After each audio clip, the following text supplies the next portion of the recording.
Shalom, peace be upon you from the Father, Elohim, and the Son, Yeshua HaMashiach.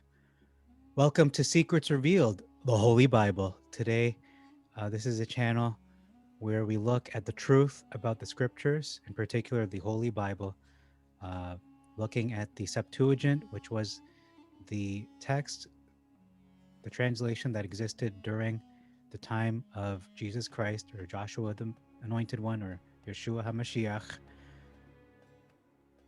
And we look at that and we compare it to the Masoretic text, which is the version that 99% of all Bibles are based on. Um, this is the translation that came 300 years after Jesus Christ had already lived, died, and was resurrected. So let's get into this today. We have Deuteronomy chapter 6 for you today, one of the most important chapters and sections of Scripture, which contains what is famously known as the Shema in Hebrew. So let's look at this now. We have 25 verses to look at, or 25 verses in this chapter. Looking at the first verse, we have a continuous difference. It is a significant difference. It says here, inherit the land, talking about the land, versus to possess it. So it's one thing to take what is rightfully yours, and it's another thing altogether to take what may not be rightfully yours and to possess it. Looking now at verse 3, we have an omission. It says here, and these are the ordinances and the judgments which Yah commanded the children of Israel in the wilderness when they had gone forth from the land of Mizraim. So that was omitted, that big chunk there. Verse 4, this is the title of the video today. Shema Yisrael. Now, that's a Hebrewism or a Hebrew idea that means not just to listen, but to listen and obey. So it is followed up by action. It's important to understand and realize and to do it. So this channel, we don't just teach about what is the truth in the Bible. We encourage people that if your heart is led to believe this, and Yah opens your mind to understand His truth, then you must do what the words say, not just read it as head knowledge. Verse 5, we see a difference here in the Shema accounts. In the Septuagint, it says to love Yah your Elohim with all your mind. However, in the Masoretic, it says to love Him with all your heart. Verse 6, we see an omission here of all that I command you. So the word all is omitted, and as well as these words shall be in your soul. Your soul was omitted as well. So one of my thoughts after reading this and thinking about it, really meditating on it, is that the heart seems to be a place, at least in Scripture, where things are stored. We read about how characters in the Scripture, people who would hear something and they would not express it publicly, but they would instead keep it in their heart. So that seems to be a place, again, where words are stored, and in this case, commandments should be stored. But the mind seems to be the tool that is actively employed, actively used to cause a person to love via their being, their existence, and their body, their temporary vessel, using their soul and their strength. And notice these words will also be not just in your heart, but in your soul as well. So it's part of your being, you could say. Okay, moving on to the next verse. Verse 7 says, the word diligently was added. And then it says here, the house, sitting in the house versus your house. So this could apply to visiting other people's homes. It's not relegated to just your house.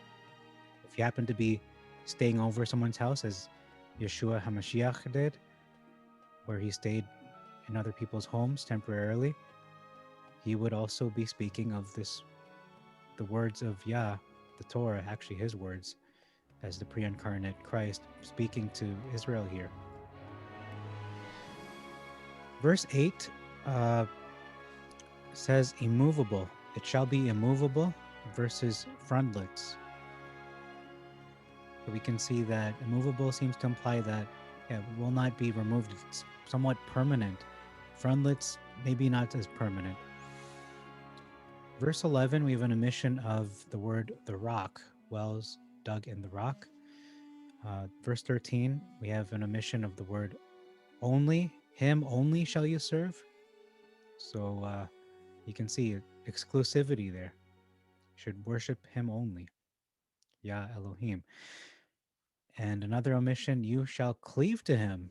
That brings to mind the description of Ruth to her mother Naomi, mother-in-law, where she cleaved to her. You shall cleave to Yah. That's also a command. And that was omitted from the Masoretic text. Next is verse 16. So we're trying something new in this channel. We're adding background music to add some atmosphere. Perhaps it will be better presentations, but let me know what you think about that. This is copyright-free music. Verse 16, this is a command. Yeshua quoted this. It says, you shall not tempt Yah your Elohim. So that is a command. It's not just a suggestion. It is a command, just as everything else in the Torah. That's something I think we take for granted, or we just don't stress. We don't hear being preached or stressed. We see here the word temptation and the temptation versus masa, which I believe is just a translation of the word. Verse 17, by all means, you shall by all means keep the commands. So that's what the Septuagint says. The Masoretic says, you shall diligently keep. So notice both are saying shall. So these are both commandments, but one, the Septuagint in particular, is saying it like this. Keep the commands as if your life depended on it. But the Masoretic seems to say, okay, keep the commands as an encouragement. You know, they're encouraging people to do this. More like a suggestion or encouragement, not with a sense of urgency, like your life depended on it. You know, by all means, you know, by every means. Verse 18, the word pleasing versus the word right. Do what is pleasing versus do which is right. Before Yah your Elohim. Verse 19, we see chase all your enemies versus cast out all your enemies. It's one thing to cast them out, kick them out, but it's another thing to chase them so they won't come back. You know, chasing them sounds like to do with military. Verse 20, we have a big difference here. It says here, your son will ask you in a future time, what are the testimonies, ordinances, and the judgments which Yah, our Elohim, has commanded us? So notice the big difference here is, what are the so-and-so which Yah has commanded us? You can see the difference here. The Masoretic, it expresses it this way. Let me take a sip. What are the testimonies and the statutes and the judgments which Yah our Elohim has commanded you? Not me, you. We can see the difference here is that the Septuagint makes the relationship personal. That this is not their parents' Elohim, as the Masoretic seems to imply, but it is their own personal Elohim. Yah is my Elohim, not just your Elohim, is ours. They're taking ownership of this relationship that they have, that they are making this personal, to one.